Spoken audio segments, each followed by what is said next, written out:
Ku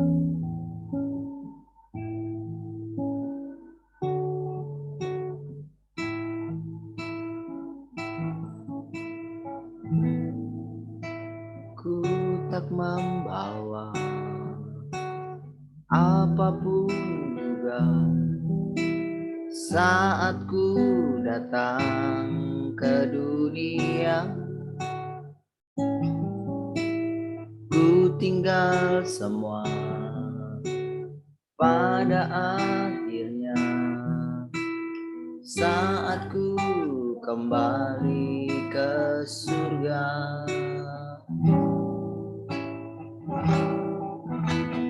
Ku tak membawa apapun juga saat ku datang ke dunia.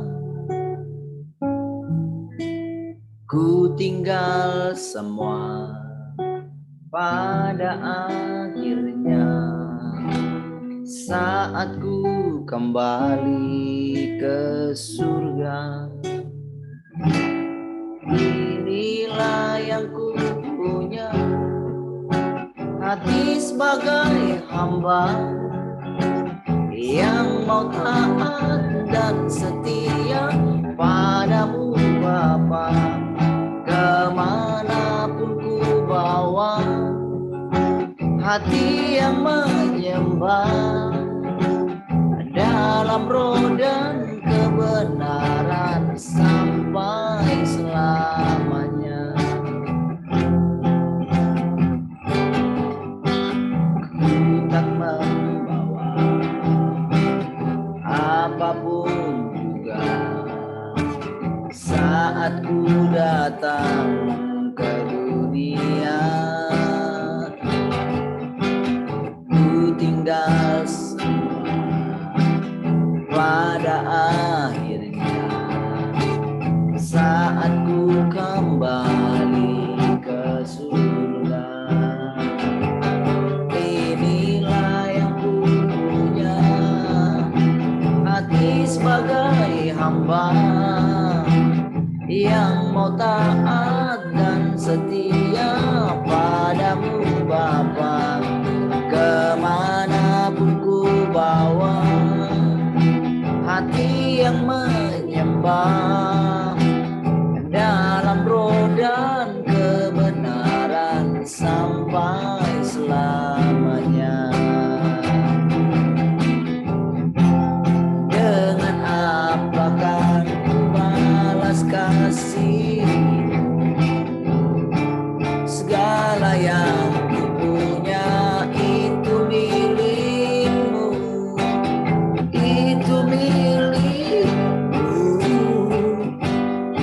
Inilah yang ku punya, hati sebagai hamba yang mau taat dan setia padamu Bapa. Kemanapun ku bawa, hati yang menyembah dalam roh dan kebenaran sampai selamanya. Dalam roh dan kebenaran sampai selamanya. Dalam roh dan kebenaran sampai selamanya.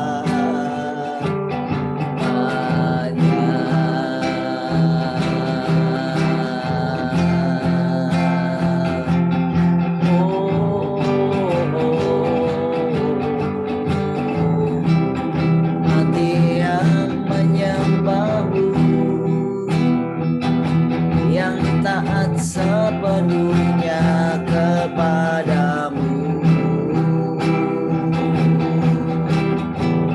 Hati yang baru yang diubahkan setiap hari. Ini hidup kami Tuhan, kami bawa ke hadapan-Mu.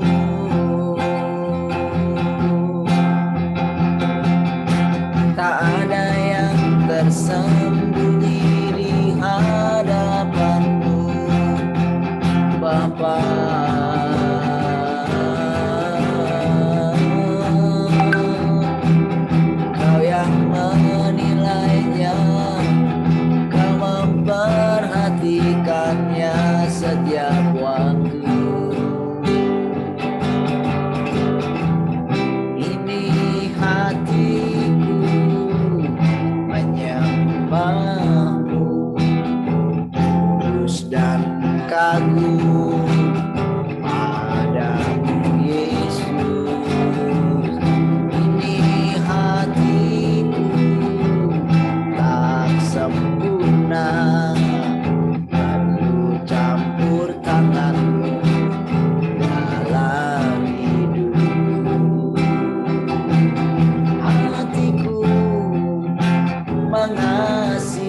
hatiku ingin mengenalmu, ingin mengertimu. Tuhan, kau lihat isi hatiku, hatiku mengasihimu, hatiku mengasihimu, hatiku ingin mengenalmu, ingin mengertimu. Tuhan, kau lihat isi hatiku, Tuhan, kau lihat isi hatiku, Tuhan, kau lihat, kau lihat isi hatiku.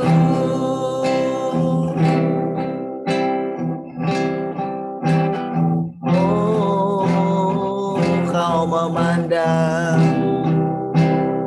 dengan penuh kasih.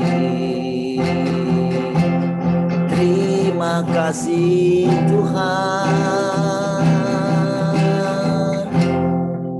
kasih-Mu tak terbatas, sebab Engkau adalah kasih itu.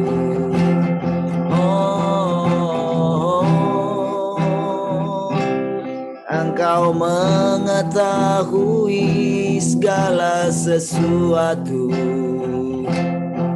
Engkau memahami segala sesuatu. Engkau tahu terlebih dahulu sebelum kami memikirkannya.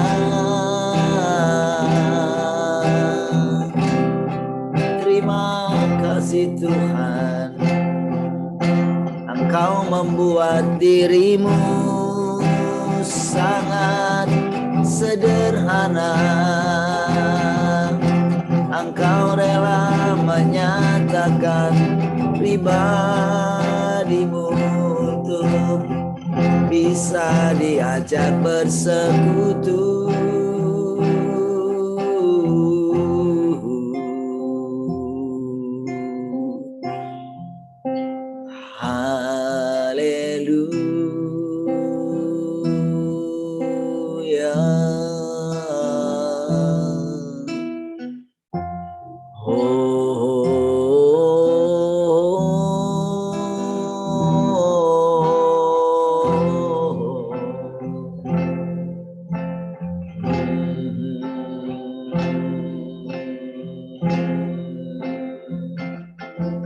Yesus,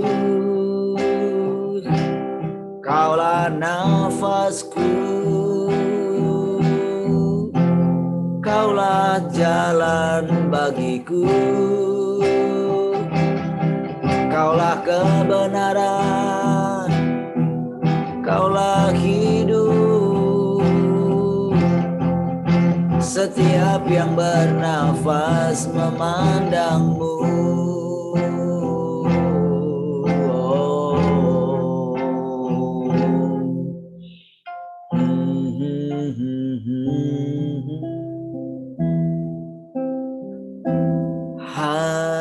Haleluya.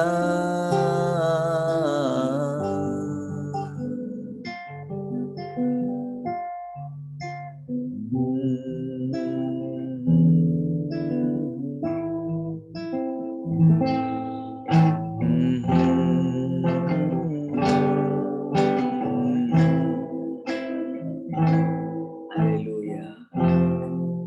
Terima kasih Tuhan. Kami bersyukur setiap pagi ketika kami ada di hadirat-Mu. Terima kasih perkataan-perkataan-Mu yang selalu baru. Ketika kami menanti-nantikan Engkau secara bersama-sama. Oh, maka Engkau menyatakan rahasia-rahasiamu bagi kami. Terima kasih Tuhan. Biarlah kiranya hati kami senantiasa terpaut kepadamu. Bahkan semakin melekat dengan Engkau Tuhan. Terima kasih. Kasih-Mu berlimpah-limpah memenuhi kami. Perkataan-perkataan-Mu menahirkan setiap kami. Menyegarkan setiap kami. Di dalam setiap perkataan-perkataan-Mu ada kemampuan-Mu untuk mengubahkan kami. Untuk memperbaharui hati kami dan pikiran kami senantiasa. Terima kasih Tuhan. Biarlah kami dapat memandang Engkau semakin hari semakin jelas. Memandang wajah. Melihat hasil pekerjaan. Sehingga kami boleh mengenal segala jalan-jalan. Sehingga kami boleh semakin bekerja sama dengan Engkau. Sehingga kami boleh memiliki esensi Kristus dalam hidup kami. Yaitu yang mentaati kehendak Bapa senantiasa.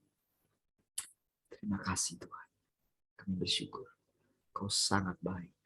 Terpujilah Engkau. Haleluya, haleluya. Amin.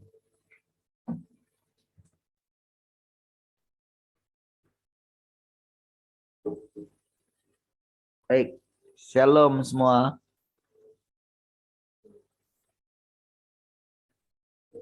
Shalom yang belum buka kamera, yang di radio shalom juga.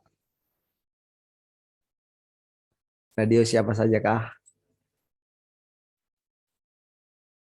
Radio ada 5 ya. Ada siapa nih? Ada Pak Nanser, ada Mama Alexa. Itu aja yang baru ini kasih komen ya. Menyapa kita semua. Baik, puji Tuhan ya. Kita lanjutkan kembali saudara.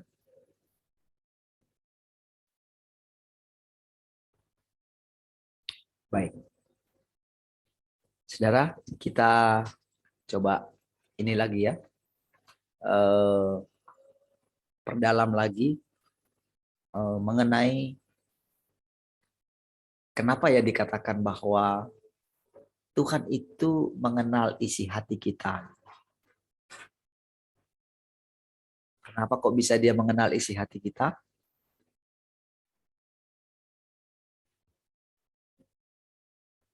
Kenapa dikatakan engkau tahu apa yang kupikirkan? Bahkan sebelum kupikirkan, engkau sudah mengetahuinya.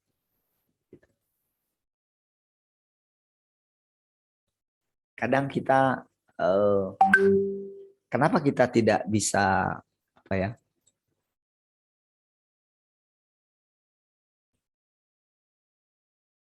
Tidak bisa benar-benar menyadarinya seperti Daud benar-benar menyadari. Kenapa Daud bisa benar-benar mengenal Tuhan seperti itu gitu. Padahal pada waktu itu kan orang sudah banyak sekali. Apakah memang mata Tuhan tertuju kepada dia saja gitu? Lalu kenapa perkataan-perkataannya itu menjadi perkataan-perkataan yang mazmur-mazmurnya dia gitu ya.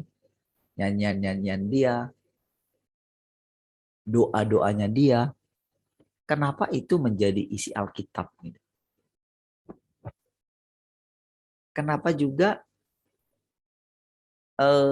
percintaannya Salomo dengan gadis Sulam itu, kenapa itu bisa menjadi isi Alkitab ya? Amsal-amsalnya Salomo, kenapa itu bisa menjadi isi Alkitab? Dan boleh dikatakan itu telah menjadi seperti tolak ukur atau tolak ukurnya moralnya manusia. Bahkan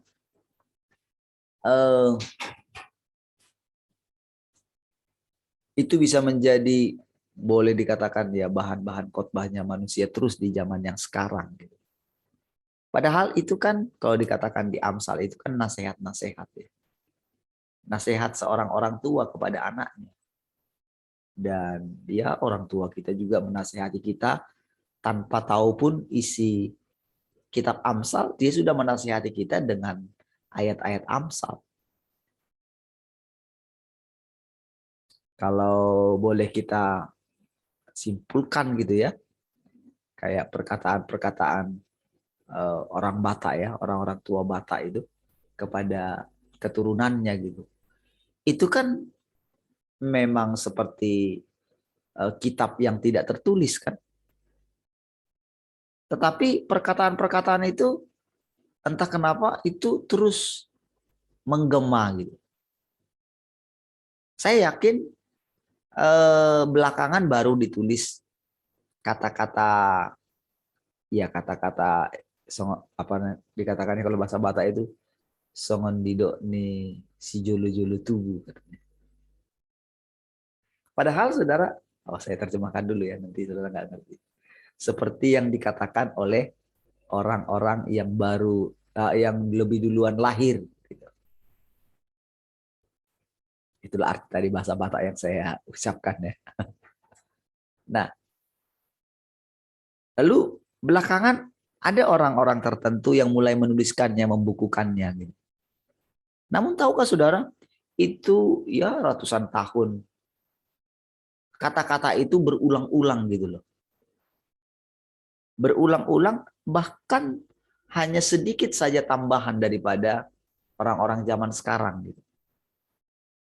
Mereka buat perkataan-perkataan yang ya mungkin sesuai untuk zaman sekarang. Namun perkataan-perkataan itu tidak tidak seotentik, tidak seasli, atau mungkin tidak se mana ya? Tidak sekuat perkataan orang-orang tua yang dulu itu gitu. Kenapa demikian? Ya karena menganggap orang-orang tua yang lebih dulu itu lebih berpengalaman gitu. Lebih hebat dari kita. Makanya saudara, orang-orang Batak itu suka ya pergi ke kuburan gitu, minta doa restu kan dari kuburan, dari leluhurnya gitu. Ya di suku Chinese juga seperti itu ya, menghormati leluhur. Sesudah mati itu rasanya mereka jadi dewa gitu. Padahal ketika hidup, jadi banyak di antara orang tua itu kan waktu hidupnya di masa tuanya mungkin sudah apa? Sudah pikun juga kan. Tapi ketika sudah mati, ya dianggapnya menjadi dewa gitu.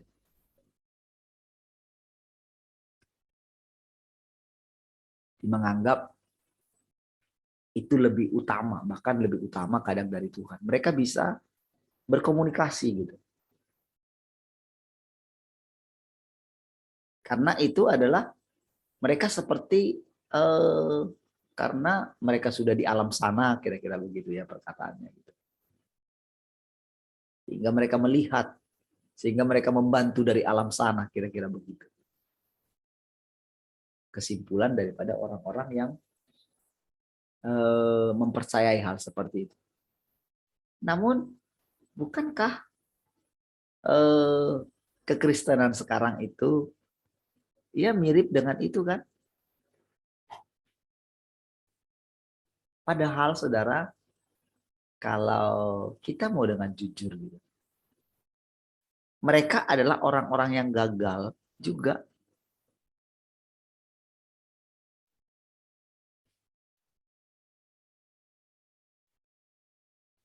Paulus gagal, Petrus gagal, Yohanes gagal.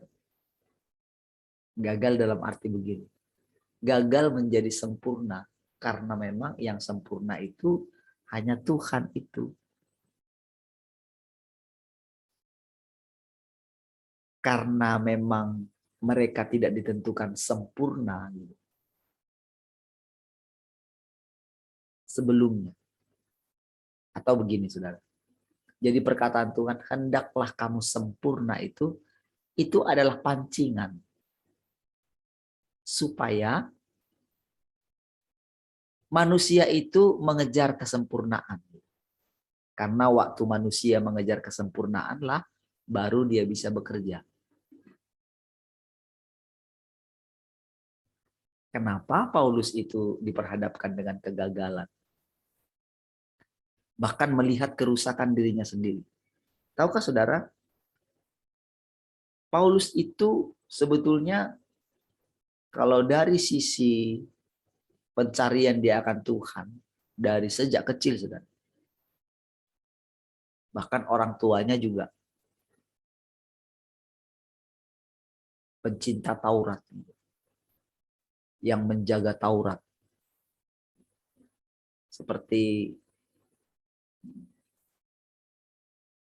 sarjana-sarjana Alkitab sekarang, keluaran-keluaran sekolah Alkitab gitu. Mereka itu kan sangat menjaga sekali kemarwahan Alkitab gitu. Apa namanya? Karena itu firman Tuhan. Sama seperti orang Batak. Jadi kalau misalnya nggak ada upasa-upasa, gitu ya, perkataan-perkataan nenek moyang itu, pesta itu nggak sah. Gitu. Itu lebih kuat daripada firman Tuhan. Kalau sudah di area adat itu. Kalau ada orang yang mengatakan, oh firman Tuhan bilang, itu enggak, biasa lah.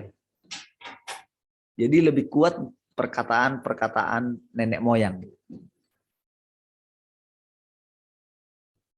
Nah, jadi sama kita juga memperlakukan perkataan Tuhan seringnya begitu. Nah, itulah sebetulnya yang membuat Tuhan itu enggak leluasa, enggak bebas dia. Karena kita sendiri yang memenjarakan diri kita di sana. Orang percaya, yang mengatakan dirinya orang percaya.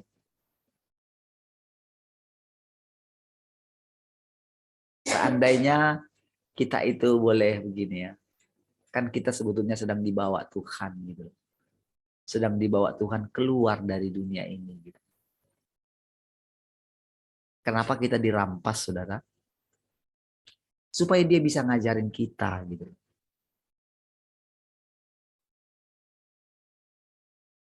Dalam keadaan tenang, dalam keadaan kenapa dibersihkan kita, kenapa ditahirkan kita. Kenapa kita seperti dipaksa keluar dari dunia ini. Kebanyakan saudara orang percaya itu saudara begitu mendengarkan. Jadi kalau dia dipengaruhi dengan nubuatan-nubuatan Alkitab gitu. Kebanyakannya cuma sampai di meninggalkan dunia ini gitu. Tapi meninggalkan dunia secara fisik gitu. Jadi mereka seperti hanya lepas dari lepas dari pengaruh-pengaruh dunia ini, lepas dari handphone, lepas dari pemerintah, lepas dari ilmu pengetahuan dunia ini gitu, dari TV mungkin, sehingga membuat mereka mungkin menyembunyikan diri, mencari tempat yang lebih aman dari hiruk pikuk dunia ini gitu. Kalau mungkin dia bekerja, ya pengen meninggalkan pekerjaan itu gitu kan. Tetapi apa nanti yang akan dikerjakan ketika keluar dari dunia ini nggak tahu.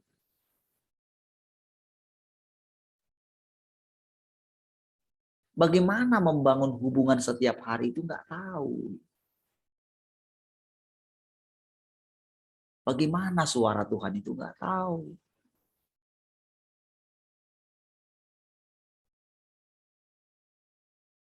Kita bersyukur diajarkan tentang suara Tuhan.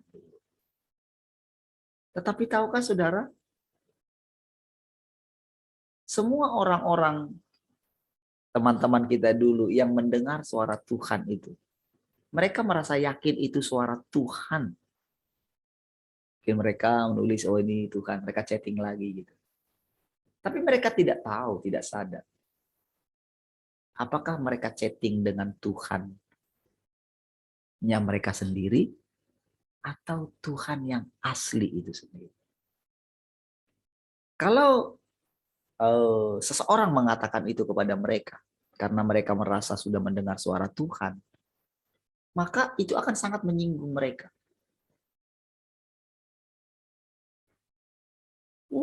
Allah saya benar lah, Allah saya Tuhan Yesus. Mungkin mereka bisa kasih nama Yehova lah, Tuhan Yesus lah.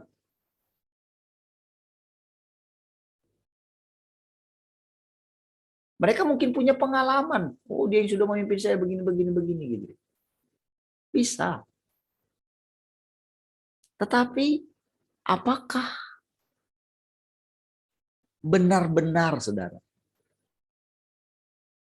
Tuhan yang sedang berbicara kepada mereka itu berdaulat atas hidup mereka atau bukan?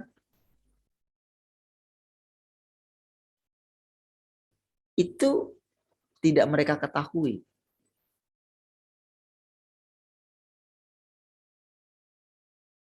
Padahal harusnya, saudara, kalau benar kita bersekutu dengan Tuhan, maka ada banyak hal dari perkataan-perkataan Tuhan itu yang sangat membedakan, memisahkan. Seperti pedang memisahkan tulang dan sumsum. Bisa dibedakan pertimbangan dan pikiran hati kita. Harus bisa. Kalau enggak, itu berarti suara yang ingin kita dengar sebetulnya tidak lain adalah gagasan kita.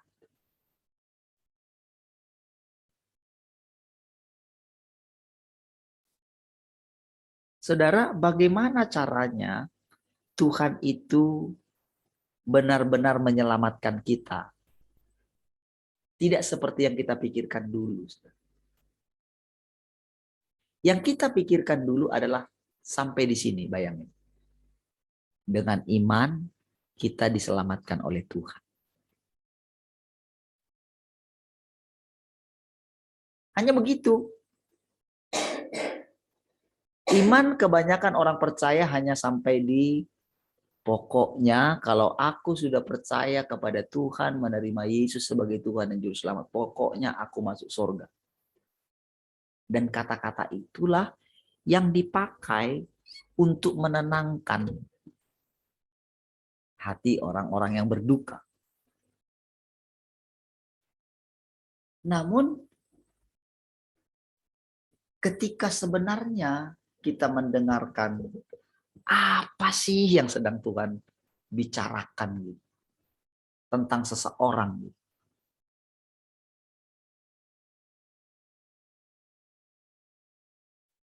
Maka sebetulnya perkataan-perkataan itu akan sangat menyinggung orang itu.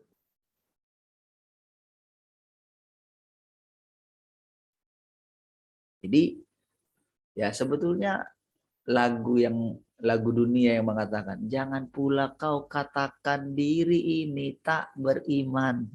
Sungguh mati pun aku, sampai mati pun aku tak menerima. Tak menerima. Ketika disinggung masalah iman, perempuan Samaria itu lihat. Dia punya iman kan? Kepada Allah nenek moyangnya. Dia bilang kan nenek moyang Yakub kan? Apakah engkau lebih besar dari nenek moyang kami Yakub? Berarti apa, saudara? Dia punya iman. Bahkan, saudara, Tuhan mengajarkan bagi dia tentang penyembahan. Kan? Engkau mengatakan kami menyembah Allah di gunung ini, katanya kan?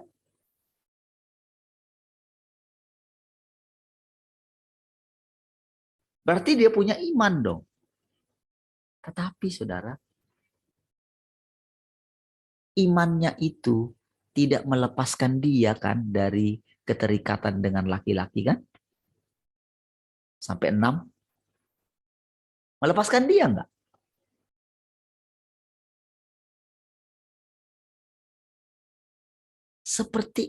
Jenis seperti inilah juga iman yang dimiliki banyak orang.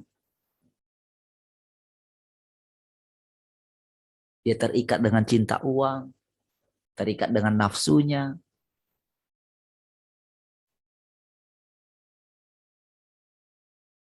terikat dengan tidak keadilan, tidak punya keadilan, terikat dengan kemunafikan,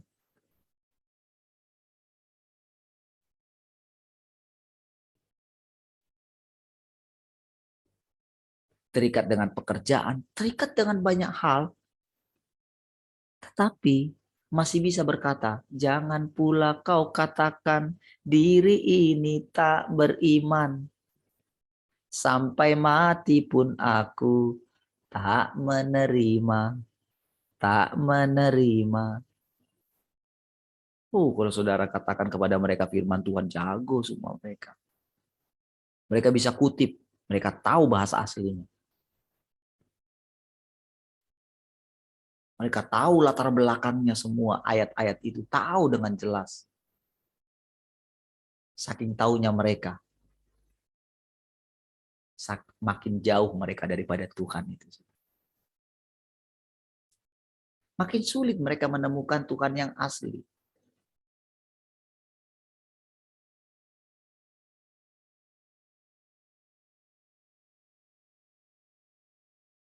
Saudara, orang-orang yang menantikan kedatangan Mesias yang pertama saja, sampai hari ini, saudara. 2000 tahun lebih, 2000 tahunan.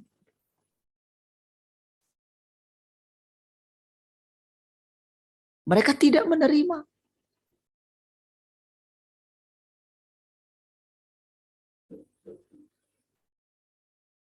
Kok bisa?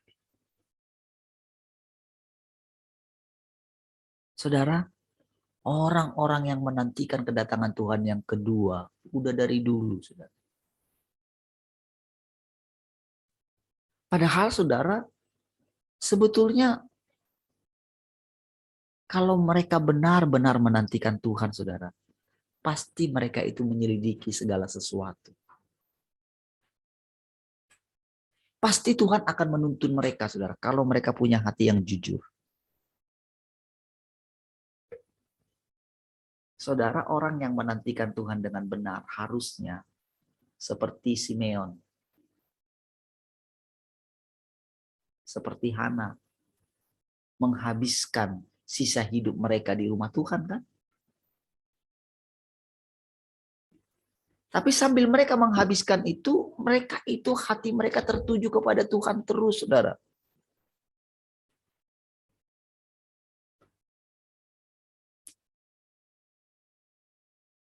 Mereka tidak seperti orang Farisi yang menganggap bahwa mereka sudah tahu kebenaran.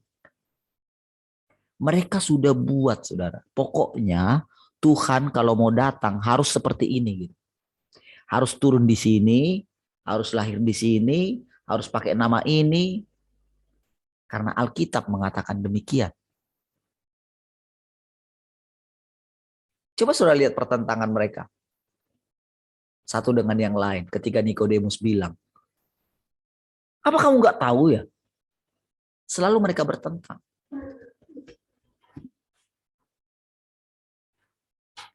Jadi ketika Tuhan itu datang secara diam-diam, ketika dia muncul memproklamirkan dirinya gitu. Bagaimana mereka tidak kaget? Karena mereka mengenal orang tuanya. Mengenal saudara-saudaranya. Dia manusia biasa. Yang tukang kayu. Mungkin pernah memperbaiki furniturnya mereka. Memperbaiki atap mereka yang rusak, dipanggil dia.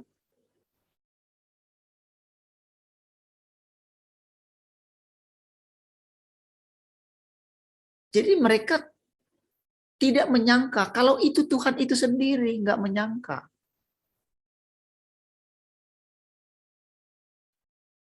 Mereka tetap beriman, saudara.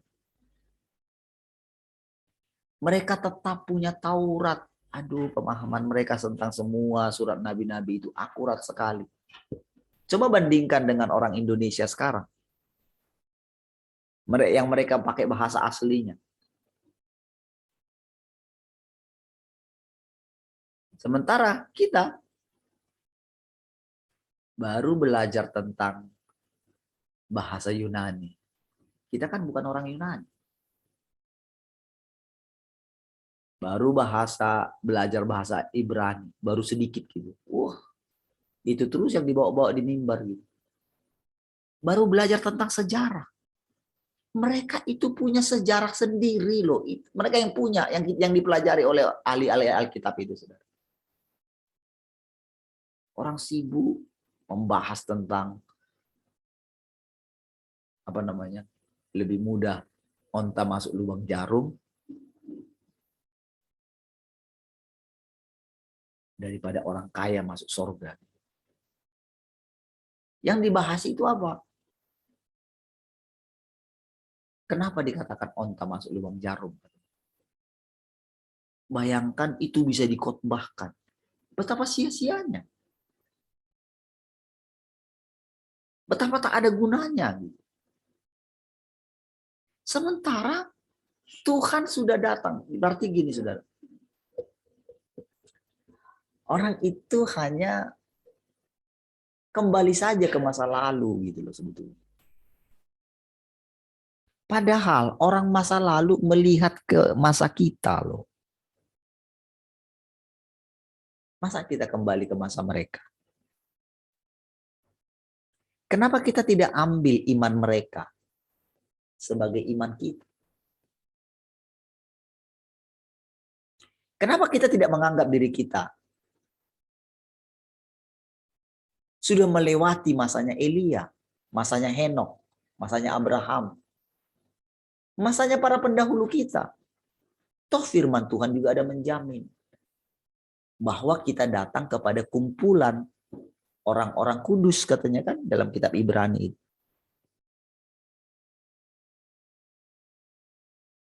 Apakah kita tidak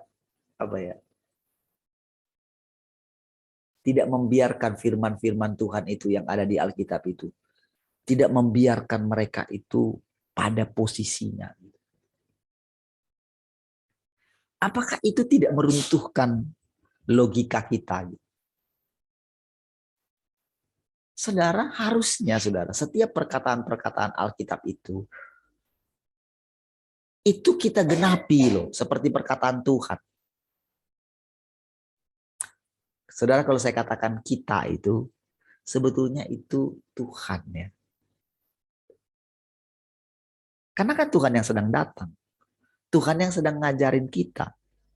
Berarti Tuhan yang di dalam kita itu, saudara, itu melebihi semua mereka.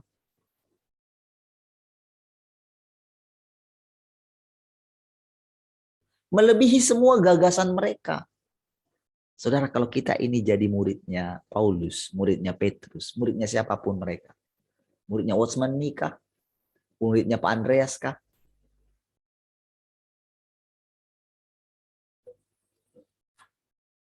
Saudara,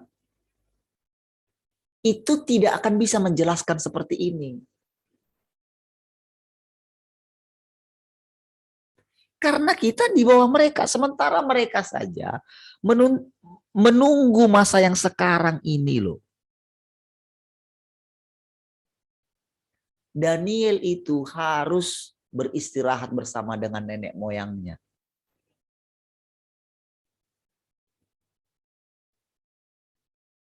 Pernahkah kita ketahui apa yang mereka lakukan di sana? Di manakah mereka? Adakah orang yang bisa menerangkan itu? Kalaupun saudara dibawa misalnya melihat seperti Rick Joyner melihat. Apakah pengalamannya itu benar-benar terus berlanjut gitu. Itu kan hanya satu di antara semua penduduk dunia ini gitu, yang boleh punya pengalaman seperti itu. Namun orang-orang lain pengen punya pengalaman seperti itu. Padahal Tuhan sudah bilang di awal, berbahagialah orang yang percaya sekalipun tidak melihat. Sementara orang pengen melihat. Sementara Tuhan bilang, lebih baik orang yang percaya sekalipun tidak melihat.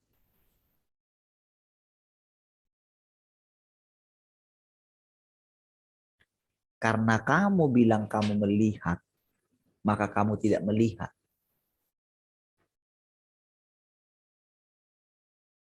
Itulah yang dikatakan Tuhan kepada orang Farisi.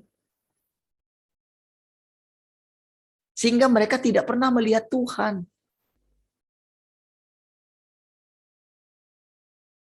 Saudara, apa yang membuat kita bisa terus nanti setiap hari? Jadi sebetulnya ibaratnya kita ini seperti orang-orang kudus yang sudah dikumpulkan dalam satu kumpulan. Itu yang dikatakan oleh Paulus, kumpulan Meriah. Anak-anak sulung, jemaat Tuhan yang sudah menang. Tapi pada waktu dia menulis itu, saudara, apakah dia itu benar-benar sudah melihat kumpulan Meriah itu, saudara? Yang dikatakannya itu kan firman ya. Kan pada waktu ditulis itu kan berarti kan dia belum mati.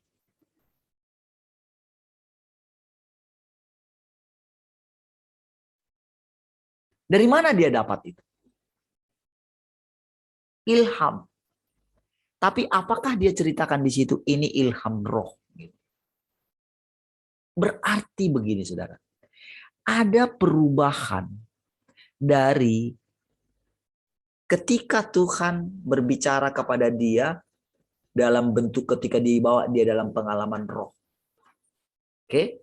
Dibawa ke langit ketiga kan? Ada yang seperti itu. Tetapi kebanyakannya adalah secara natural biasa gitu. Sehingga saudara temukan nanti di dalam surat-suratnya Petrus. Di situ banyak sekali nasihat-nasihat jadinya. Bukan lagi perkataan pewahyuan-pewahyuan yang luar biasa. Tapi lahir itu nasihat. Karena begini saudara, ada satu masa dalam hidup para rasul-rasul itu, masa di mana mereka tidak mengalami pengalaman-pengalaman adikodrati. Sementara golongan kita yang sekarang ini, kepercayaan karismatik itu banyak sekali masih ingin hal-hal yang adikodrati. Ketika ada yang mengingatkan kepada mereka bahwa hal-hal itu berbahaya, mereka tidak mau mendengarkan itu.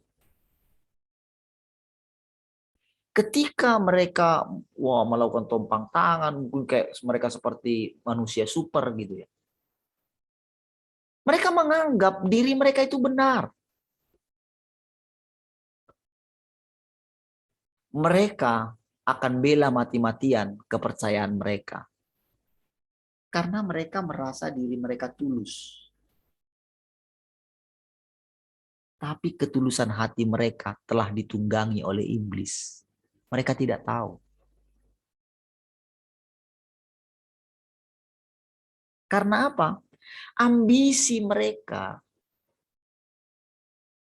ingin melakukan perbuatan-perbuatan yang jauh lebih besar daripada yang Tuhan Yesus lakukan dulu. Ambisi mereka ingin dikenal oleh orang. Karena selama ini mungkin tak ada orang yang berani menyatakan itu.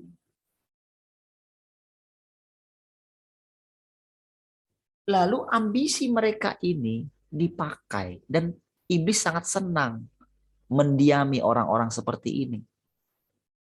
Roh-roh orang mati sangat rindu sekali memakai orang-orang seperti ini. Karena orang-orang mati itu, saudara, mereka itu pengen melakukan hal-hal yang dulu mereka lakukan. Orang-orang sakti sangat pengen bersembunyi di dalam mereka ini. Orang-orang yang pengen didengarkan. Orang-orang sakti sangat pengen memakai tubuh orang-orang ini.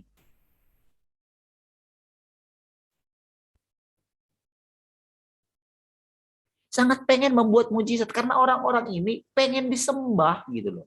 Pengen dikenal. Pengen muncul lagi. Pengen berinkarnasi lagi. Nah, kalau sudah sampai di tahap seperti ini, saudara, maka ya orang-orang itu akan dibiarkan terus. Bahkan begini, saudara. Orang-orang itu walaupun habis mereka melakukan mujizat itu, berapa banyak saudara para hamba Tuhan yang kita dengar. Pak Andreas juga bilang dulu ceritanya. Bahwa ada banyak para hamba Tuhan ini yang melakukan, yang berkhotbah luar biasa. Berkhotbah tentang kekudusan mungkin. Tentang apapun gitu. Rasanya gitu menempelak dosa orang. Tapi berapa banyak di antara mereka menyembunyikan dosa mereka. Dan jatuh ke dalam dosa-dosa yang parah. Tetapi mereka masih bisa berkhotbah dengan berapi-api. Lah. Bayangkan kan? Tapi mereka masih punya iman loh masuk surga loh nanti kalau mati. Sementara perbuatan-perbuatan mereka nggak menunjukkan bahwa apakah mereka layak masuk surga. Kemunafikan hati mereka. Padahal Tuhan bilang dalam kitab Mazmur kan, siapakah yang boleh masuk? Naik ke gunung kudusnya Tuhan. Orang yang bersih tangannya. Sementara setiap hari mereka melihat bagaimana keserakahan mereka akan dunia ini. Masih menguasai kerakusan mereka akan makanan.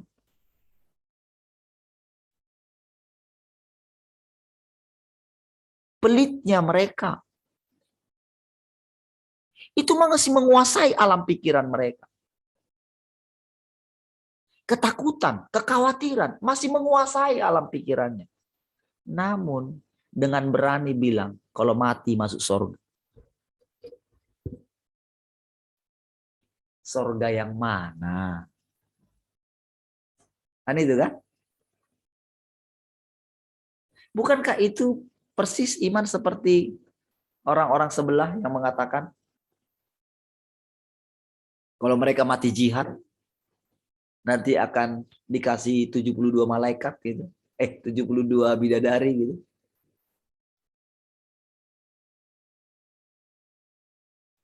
Begitulah saudara kebanyakan iman yang buta. Dari yang mengatakan dirinya hamba Tuhan sekalipun. Saudara. Karena apa saudara? Tidak melihat bagaimana pekerjaan Tuhan di dalam mereka. Mereka tak pernah membayangkan kenapa ya orang-orang sampai rela meninggalkan segala sesuatu.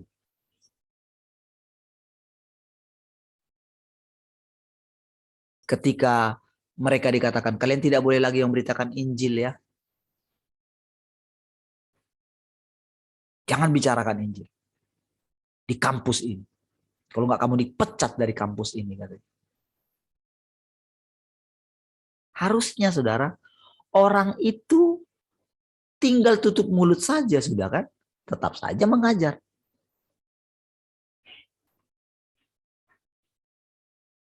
Tapi saudara, kenapa mereka lebih memilih dipecat daripada menutup mulut mereka? Nah, Rahasia inilah yang tidak dimiliki oleh orang-orang yang mengatakan beriman kepada Tuhan itu, saudara. Orang-orang ini, saudara, merindukan Tuhan. Tetapi mereka itu tidak melihat Tuhan. Tapi mereka tetap merindukan sampai Tuhan munculkan kepada mereka. Bahwa ternyata yang membuat mereka itu bisa menghadapi aniaya, itulah Tuhan itu sendiri. Bukan seperti Tuhan yang diberitakan oleh pendeta-pendeta hebat mereka itu loh.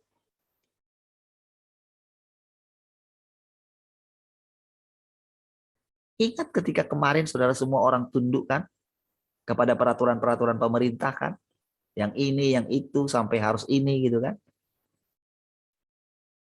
Lah, kenapa ada orang yang lebih baik mati daripada menerima itu? Kenapa ada orang lebih baik di penjara? Kenapa? Siapa yang buat dia seperti itu? Apakah dia lebih hebat dari hamba-hamba Tuhan yang menganjurkan justru menambah 1 M lagi? Apakah lebih hebat? Lalu kenapa berbeda dengan mereka? Kenapa berbeda? Mereka juga menyebut Yesus. Orang itu juga menyebut Yesus. Lalu yang mereka punya itu Yesus yang mana yang mereka punya itu?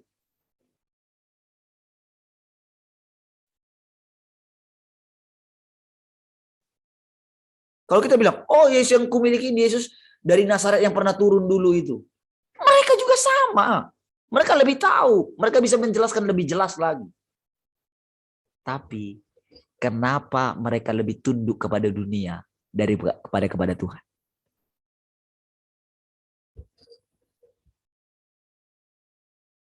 Kenapa mereka tidak sama dengan yang diberitakan oleh Paulus? Para rasul yang sekarang, kenapa mereka tidak punya bahasa sama dengan Paulus yang di Alkitab itu? Padahal mereka bilang itu mereka mempelajari surat-suratnya Paulus. Sampai malik-lik kata orang Batak. Sampai jungkir balik.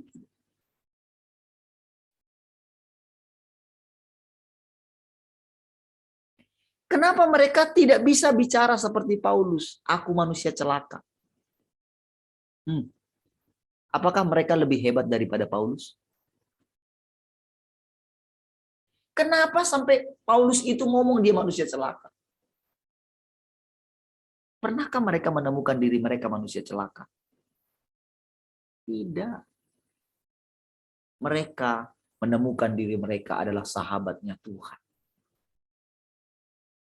Bahkan para jemaat, karena banyak pengikut mereka, para jemaat ini mendewakan mereka. Mereka anteng-anteng aja tuh. Ketika mereka disebut rasul, rasul, rasul, didoakan terus sama jemaatnya. Kami berdoa untuk pemimpin rohani kami. Pemimpin rohani kami. Bahkan sekarang sudah dipanggil bukan bapak lagi, saudara. Opung dipanggil. Meniru Eporusnya HKBP, Opui. Itu no mention itu, saudara. Wah, itu udah jadi dewa kali itu. Sama yang terakhir yang sebelum Eporus yang sekarang. Kan Eporus yang belakangan ke bawah ini kan, itu sudah ditentukan oleh pemerintah. Pas di terakhir itu zamannya Saina Baban ini. Kalau si Pak Sai itu masih dipanggil itu Opui gitu. Karena tidak ada campur tangan pemerintah di sana. Tapi belakangan ke bawahnya sudah masuk campur tangan pemerintah. Sudah masuk politik di sana. Sama seperti sekarang pengurus-pengurus di ini ya di sebelah gitu. Itu sudah dimasuki semua ketika ditarik kiainya ke pemerintah. Itu strategi yang hebat sekali. Biasa aja, mereka tetap menyembah Tuhan, sholat, segala macam. Biasa. Tapi kekuatan sejati mereka sudah runtuh. Gitu. Saudara tahukah saudara kekristenan kita lahir? Yang sekarang kita percayai saudara. Adalah kekristenan yang sudah tunduk kepada pemerintah.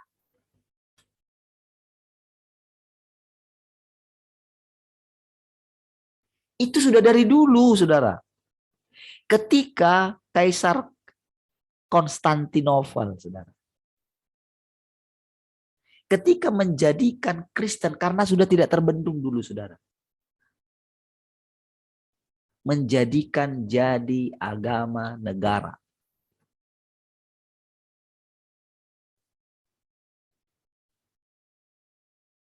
Makanya sebetulnya, saudara, kalau kita baca ini ya, entah benar atau tidak. Jadi hari Natal itu adalah hari ulang tahunnya gitu. Raja itu. Tetapi itu sudah dirayakan terus.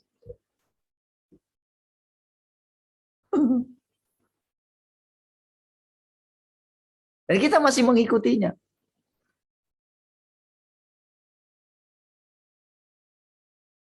Kira-kira kalau saya katakan, kita nggak usah merayakan Natal tahun ini gimana?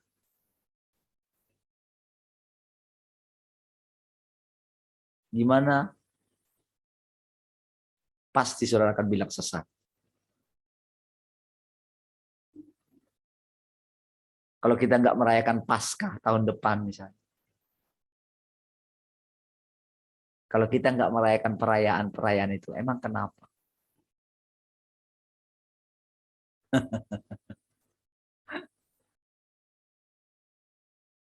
Apakah pernah itu ditulis di Alkitab harus merayakan Natal? Adakah?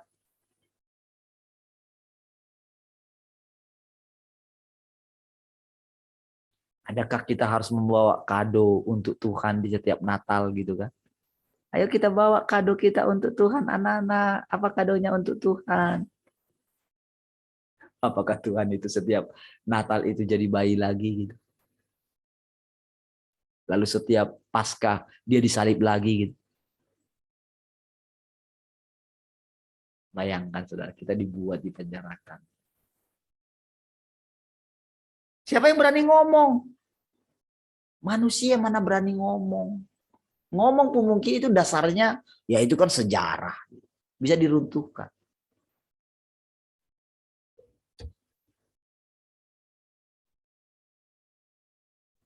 Lalu apakah dengan tidak merayakan Natal itu, lalu kita sudah menjadi lebih gitu? Kan tidak juga.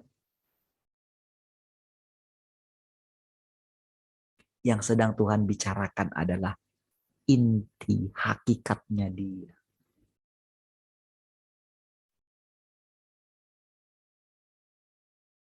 Saudara, ada hal saudara yang kalau saya lihat ya, dari cara Tuhan bicara gitu ya, saya perhatikan gitu ya. Kesabaran dia, ketekunan dia, menuntun kita. Kadang-kadang supaya membuat saudara tidak tersinggung. Kadang menyinggung saudara. Kadang-kadang dia ganti. Jadi orang yang dipakai itu pun dia harus bertempur melawan orang itu. Melawan karakter si jahat yang ada di dalam dia yang tanpa diketahui oleh orang itu.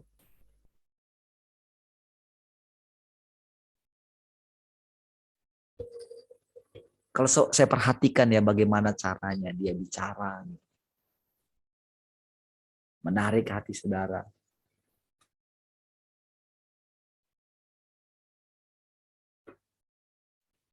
Dia tahu benar-benar saudara. Kenapa dia benar-benar di dalam kita? Kenapa saudara? Saya katakan tadi, kenapa Daud sampai dia bisa bilang, engkau merekam aku di ketika aku masih ada dalam rahim ibuku. Kenapa dia bisa bilang seperti itu? Kenapa dia bilang, engkau mengenal jalan-jalan?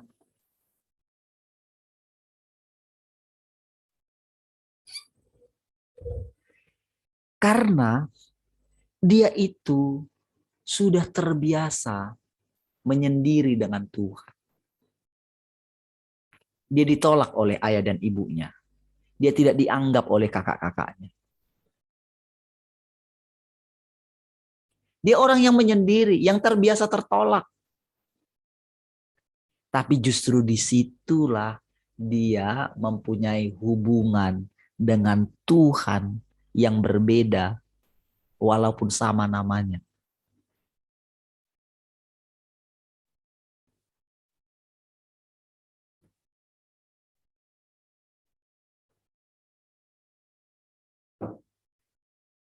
Kenapa kita punya terus gairah, semangat? Kenapa kita rela meninggalkan dunia ini? Kenapa kita rela menderita? Kenapa kita bisa melewati perjalanan yang panjang ini ketika kita sakit? Kenapa kita rela tidak minta mujizat sama Tuhan? Kenapa? Itu karena kita sedang dibawa. Kita sedang dibawa mempercayai kalau Tuhan itulah kesembuhan kita. Jadi mau sembuh atau tidak sembuh, itu belakangan. Tak ada guna. Yang berguna adalah kita memegang firman. Karena firman inilah yang tidak akan berlalu. Firman yang segar inilah yang boleh kita bawa kepada kekekalan.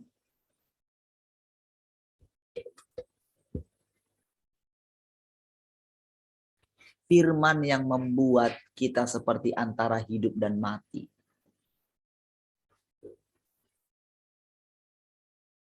Di saat kita kayaknya nggak ada jalan. Kita nggak tahu, kayak nggak ada jalan, nggak tahu. Mau ngambil keputusan apa gitu. Nggak tahu. Dua-duanya seperti si malakama gitu. Nggak tahu.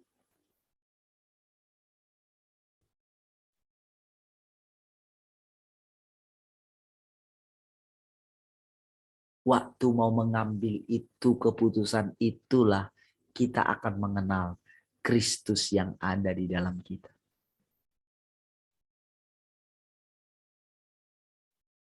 Pilihan Kristus itu adalah Kristus itu kan Tuhan yang berinkarnasi di dalam kita.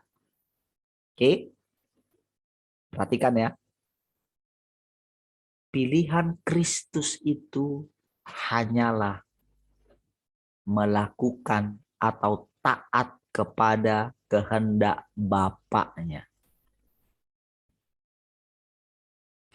Jadi disitulah saudara dagingnya Tuhan itu. Ketika kita melihat di dalam kita. Jadi bukan sekedar roh ya. Yang di dalam kita ini. Apa makna inkarnasi? Jadi inkarnasinya itu adalah dagingnya Tuhan. Dagingnya Tuhan itu berbeda dengan daging kita. Daging kita sudah dirusak oleh iblis. Dagingnya Tuhan ini atau Kristus itu tidak pernah dirusak. Daging kita ini selalu memberontak kepada Bapa. Tapi dagingnya Tuhan ini selalu taat kepada kehendak Bapa. Nah, udah mudah nggak? Kira-kira nangkap nggak?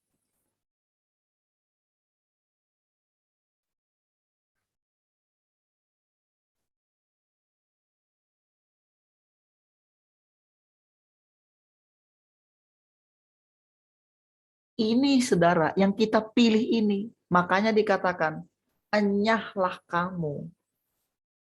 Hai kamu pembuat kejahatan. Pembuat kejahatan ini tidak melakukan kehendak Bapa.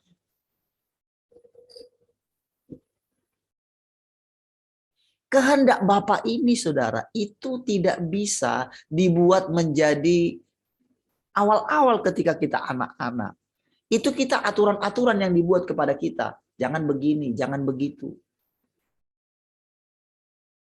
Tapi kalau kita sudah menjadi dewasa, pilihan-pilihan yang kita ambil itu menjadi pelajaran bagi kita.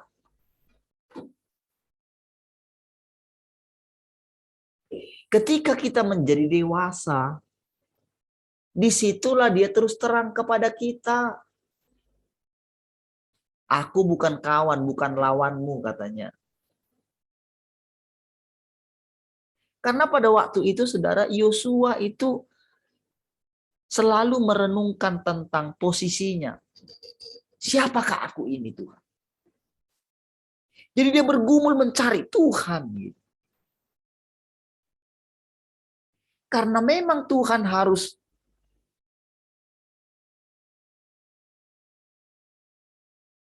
memimpin bangsa Israel melalui dia. Maka saudara, supaya Yosua itu tidak menjadi dikultuskan oleh bangsa Israel. Lihat saudara, bangsa Israel itu tidak mengkultuskan Yosua.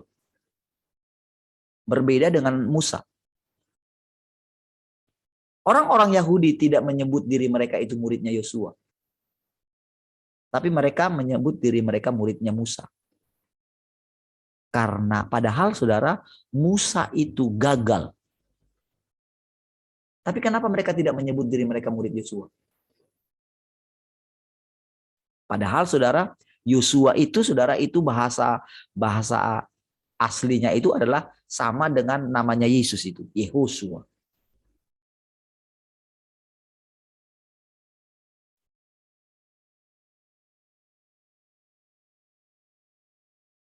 Karena apa saudara? Tidak ada hal-hal spektakuler, terlalu spektakuler yang dialami oleh Yosua. Yosua tidak memberikan tulah. Tidak ada air pahit menjadi manis gitu. Nggak ada peristiwa-peristiwa itu. Hanya waktu mereka itu menyeberang. Dan itu pun bukan dia yang angkat. Tuhan suruh para imam itu menjejakkan kakinya di sungai itu. Yang lagi banjir itu. Jadi saudara, memang manusia itu saudara, mereka itu silau dengan hal-hal adikodrati. Makanya selalu saudara di mana-mana kalau ada orang buat adikodrati, itu pengikutnya banyak.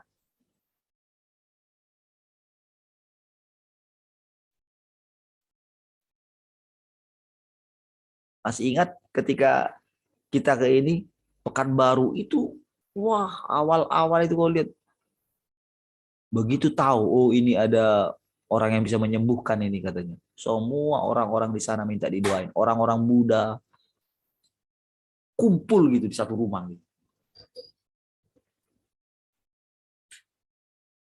Makanya sudah di mana-mana orang yang buat mujizat itu pasti nggak peduli dengan agamanya. Lihat Pastor Simon itu. Ketika ada muncul, menyampaikan pesan Tuhan yang akan terjadi. Itu pengikutnya banyak, ribuan langsung, saudara. Karena memang natur manusia itu, orang percaya itu, masih suka hal mistis.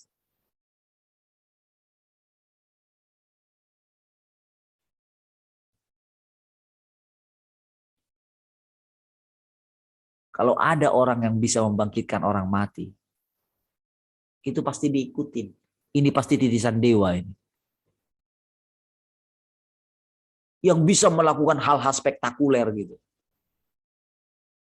Itu pasti diikuti. Ini pasti nih, kalau bukan roh Tuhan, nggak mungkin dia bisa memelekkan mata orang buta. Itu pikiran orang.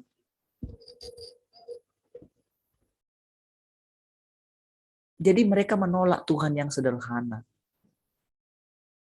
Tuhan yang datang jadi manusia itu mereka tolak.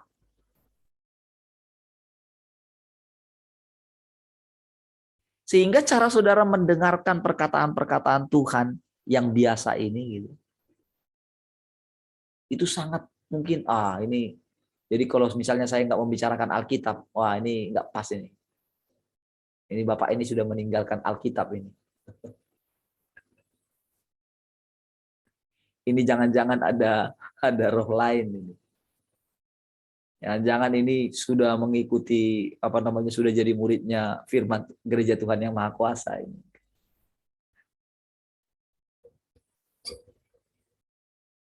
Saudara, mereka itu pun saudara orang-orang yang ada di situ, kalau mereka tidak punya pengalaman di dalam mereka, tidak bersekutu dengan Allah yang memimpin mereka. Kalau mereka terus membenarkan isi daripada firman Tuhan yang Maha Kuasa atau mungkin mengagung-agungkan terus gitu. Bodoh aja kayak orang Farisi nanti. Sama aja, saudara. Mereka akan menjadikan kitab mereka itu nanti itu menjadi pegangan. Apakah Tuhan bisa dipenjarakan dengan kitab itu? Mana bisa? Karena Tuhan itu hidup.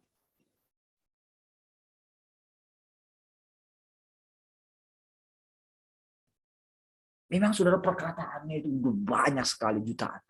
Tapi mana yang pas untuk hidup kita saat ini? Apa yang sedang terjadi dengan hidup kita saat ini? Ayat mana yang pas? Perkataan Tuhan mana yang pas? Itu kan harus hubungan kita dengan Tuhan. Di mana kita dituntun? Kemana? Makanya sering sekali saya alami ketika baca gitu. Ya sudah, skip. Nah, itu lewat gitu kan. Pelajaranmu belum itu waktu ini. Yang dibutuhkan umat Tuhan belum ini waktu itu. Kemarin saya disuruh baca cepat gitu. Sampai kadang-kadang. Kenapa bisa cepat, saudara? Karena memang saudara itu benar-benar sudah harus saya mengejar ketertinggalan saya gitu. Karena saudara waktunya makin cepat gitu loh. Jadi makin makin berpacu dengan waktu. Karena saudara tepat ketika kita mengetahui sesuatu, si iblis itu sudah siapkan rancangannya banyak. Tetapi saudara ternyata keadaan itu membuat seseorang itu makin berjaga-jaga sama Tuhan. Itulah yang saya temukan di dalam diri saya.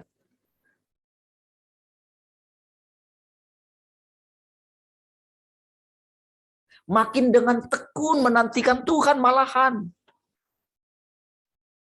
Bukan seperti kemarin, kalau sudah ada bahan khotbah ya sudah cukuplah, sudah inilah. Enggak begitu. Bahkan mengenal saudara. Jangan-jangan ini si jahat ini. Jadi walaupun dia mirip sekali, jadi makin berhati-hati di situ. Itu yang saya temukan.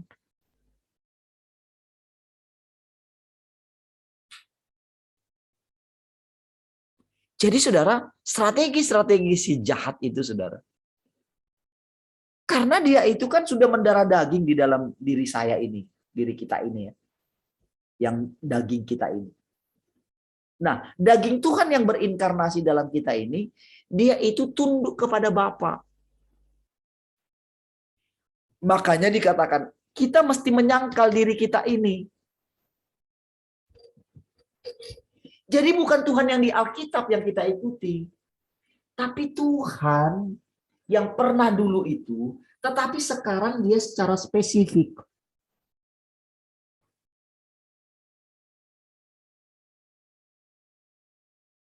Makanya bahasa kita kadang beda dengan orang lain.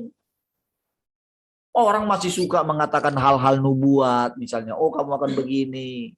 Suka mendoakan orang, kesembuhan segala macam gitu kan. Karena itu yang diinginkan manusia daging gitu loh.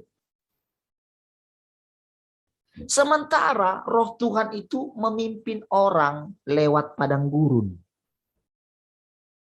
Padang gurun pencobaan. Ketika lapar, ubahlah batu ini menjadi roti. Ketika nggak punya uang, sudahlah Tuhan, biarkan aku bekerja. Kan gitu peperangannya. Apa salahnya bekerja Tuhan? Kan gitu kan. Dia diam. Tapi si orang ini belajar. Gimana dong Tuhan? Tuhan diam. Tapi orang ini terus menunggu di kaki Tuhan. Sampai kapan kamu terus begini?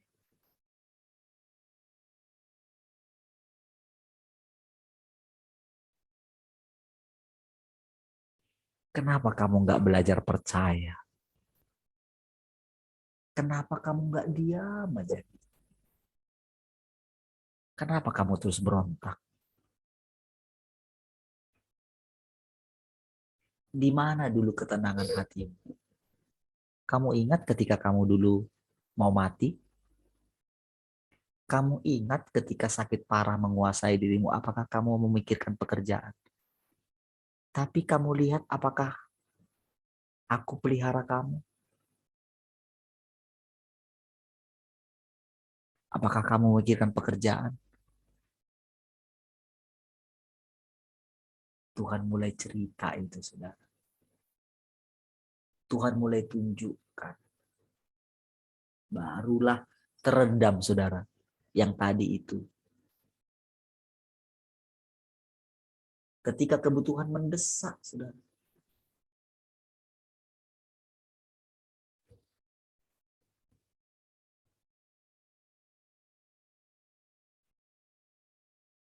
Justru ketika kita nggak mikirkan pekerjaan, mana harta. Coba bayangin 12 tahun. Entah kenapa, mungkin pas nggak 12 tahun yang lalu itu ya, yang dia bilang. Kok angka 12 gitu.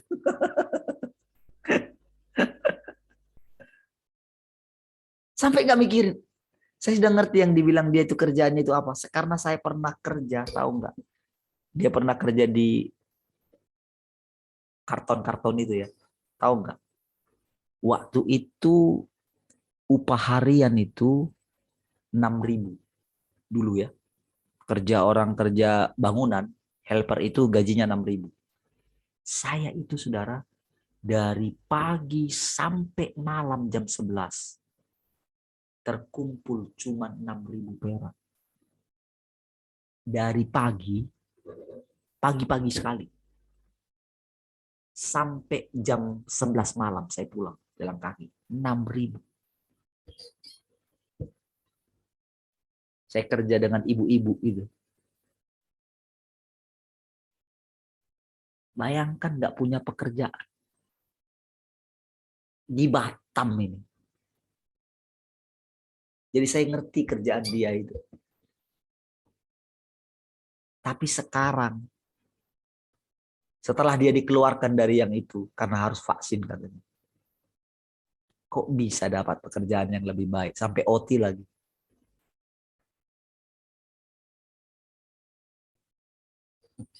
Ketika apa? Ya sudahlah Tuhan, nggak kerja, nggak apa-apalah, nggak usah, yang penting makan aja. Tapi kenapa Tuhan kasih? Sekali dikasih minggu pun masuk katanya.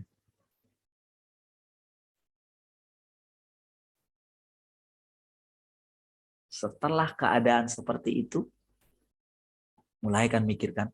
Sekarang kan nggak muncul. Masuk malam, oke. Jadi masuk malam ya. Kayak Mak Tian masuk malam ya. Bergumul katanya. Tapi waktu kita mau mati, yang paling kita butuhkan apa? Tuhan kan. Jadi kayak Tuhan ingatkan kepada saya. Coba, kamu punya masa depan nggak kemarin itu? Ketika kamu gerejamu itu mau di ini gitu. karena nggak bayar 6 bulan. Lalu rumahmu mau disegel gitu. Kamu punya masa depan nggak waktu itu? Tapi kenapa kamu bisa lolos? Siapa yang buat kamu lolos? Sudah. Perjalanan hidup kita ini, sudah. Dan Tuhan yang memimpin kita masing-masing ini, saudara. Itulah yang menampakkan diri kepada saudara. Itulah arti penampakan. Itulah arti makin lama nanti saudara makin jelas melihat dia. Melihat wajahnya. Mengenal wataknya. Dari perjalanan saudara bersama dengan Tuhan. Tuhan yang nyata dalam hidup saudara. Bukan Tuhan yang di Alkitab.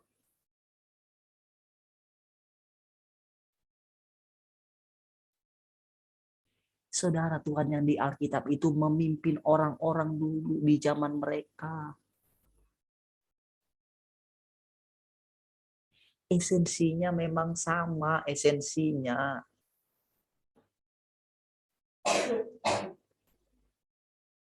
Tapi jangan samakan pengalaman mereka dengan pengalaman kita. Karena kita ini unik, saudara. Makanya nggak bisa dipaksakan pengalaman seseorang dengan orang lain. Karena masing-masing kita yang dipimpin oleh Tuhan itu.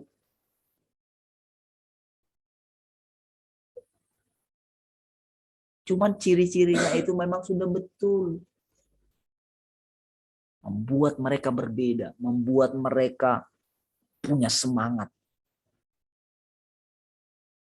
Nggak peduli mau mati apapun. Nggak peduli.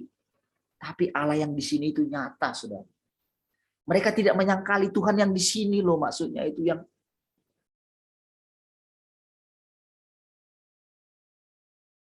membuat kita gemetar mengambil keputusan. Yang membuat kita itu berdoa, kalau boleh lalukanlah cawan ini. Tapi jangan kehendakku, kehendakmu lah yang jadi. Ketika kita ada dalam keputusan-keputusan yang krusial dalam hidup kita. Apakah kita berdoa seperti itu? Apakah kita pernah mengalami doa yang seperti itu? Ketika kita mau berdoa, apakah kita mulai menunggu Tuhan untuk apa yang kita doakan? Ketika kita punya masalah, apakah kita berdoa mendoakan masalah itu seperti di pikiran kita? Atau kita menunggu Tuhan? Tuhan, apa yang sedang terjadi Tuhan? Apakah kita menunggu terus di depan pintu kemahnya Tuhan itu? Apakah kita itu tidak seperti Tuhan menunggu, mengetok pintu hati Tuhan? Ketoklah katanya. Maka pintu akan dibukakan. Carilah, maka engkau akan mendapatkan. Apakah kita terus melakukan itu dengan setia, dengan tekun? Ini harusnya hasilnya.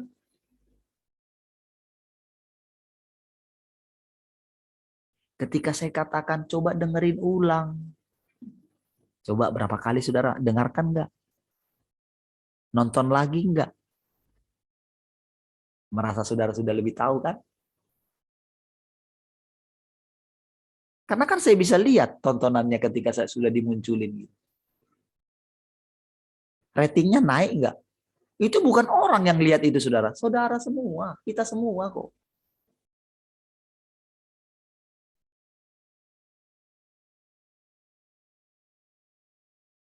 Karena kita lagi belajar. Lagi dipersiapkan Tuhan. Dari perkataan-perkataan yang keluar itu saudara, apakah saudara benar-benar mulai melihat apa yang terjadi apa? Saudara lebih pusing dengan status saudara di Facebook kan? Ketahuan saudara. Mana lebih sulit? Saya yang mendengarkan Atau saudara yang mendengarkan lagi? Tentu saya dong. Karena apa? Saya ngomong sendiri.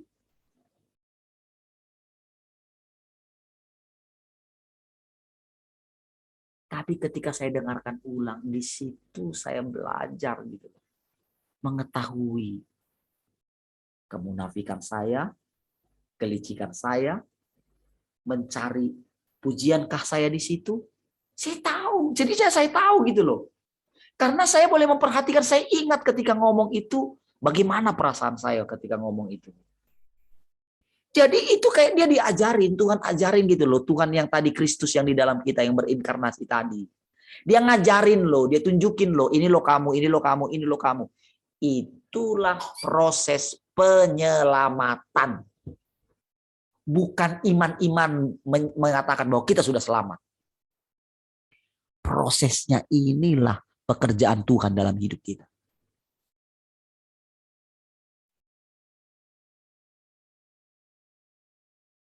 Jadi ketika saya dengar ulang, dengerin sambil dengerin. Ketika dengerin saya tahu, jadinya saya tahu di mana dia iblisnya gitu. Di mana penipuannya.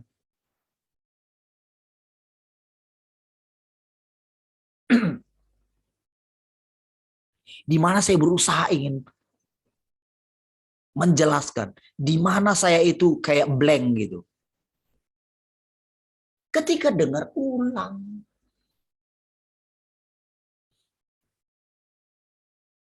ketika ada kerinduan ingin, wah kalau ditulis gimana, kalau ini gimana. Ada di dalam hati saya tiba-tiba terbersit kayak gini. Ada nggak ya di antara anak-anak gitu yang memperhatikan lalu dia buat kayak ilustrasi gitu atau kayak lukisan atau apa gitu, menceritakan, menggambarkan tentang proses kerjanya Allah ini. Harapan saya begitu anak-anak nantinya.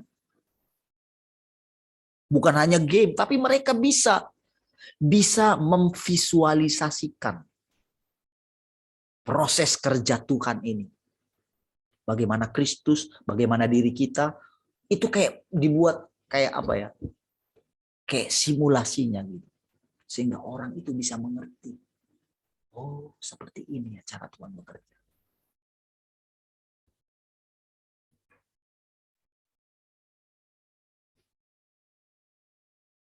Saudara, dari cara kita memandang, cara kita mendengarkan itu ketahuan. Makanya saudara lihat nanti. Supaya begini saudara. Kita itu dibersihkan firman. Tapi proses pembersihannya itu bukan simsalabim. Tapi itu setiap hari kayak dikorek gitu. Jadi terangnya itu kayak menerangi kegelapan dalam kita. Makanya makin lama kita itu menundukkan diri itu makin normal menundukkan dirinya. Bukan karena dipaksa. Makin normal gitu loh. Makin rela kita gitu loh. Makin kita mengerti perasaan Tuhan yang mengatakan, janganlah kehendakku, tapi kehendakmu lah yang jadi. Kita jadi mengerti, seperti mau mati rasanya itu gimana, itu kita mengerti. Karena kita ngalamin sendiri. Itulah dia menjadi jalan kebenaran dan hidup dalam kita. Kita melihat bagaimana ambisi kita ini dibongkar sama Tuhan. Ditelanjangi oleh Tuhan.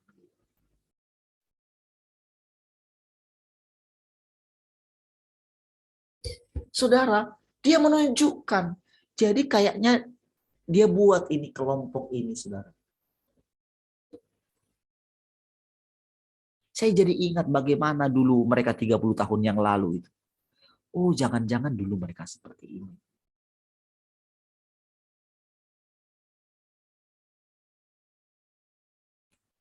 Jadi ternyata cara Tuhan itu selalu baru. Keren sekali Tuhan itu.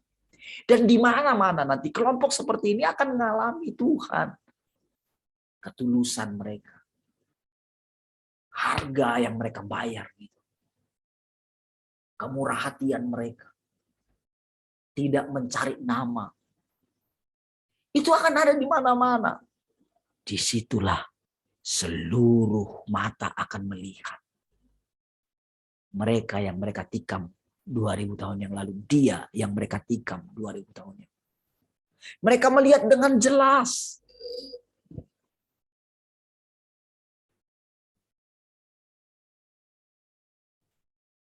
Inilah pengalaman berjalan bersama dengan Tuhan. Dan tahukah saudara, makin saudara melekat sama Tuhan, makin rasanya waktu Tuhan itu sudah dekat sekali. Haleluya. Sudah lewat. Puji Tuhan saudara. Semangat semua. Mari kita berdoa. Terima kasih Tuhan, kami bersyukur pagi hari ini. Engkau sudah memimpin kami, Engkau sudah mengajar kami. Engkau terus membawa kami semakin melekat dengan Engkau. Terima kasih Tuhan. Sepanjang hari ini, biarlah setiap orang dipenuhi dengan pengenalan akan Engkau. Terpujilah Engkau Tuhan kekal selama-lamanya. Mari semua yang mengasihi Tuhan sama-sama katakan, amin. Baik, puji Tuhan. Sampai ketemu besok ibadah raya.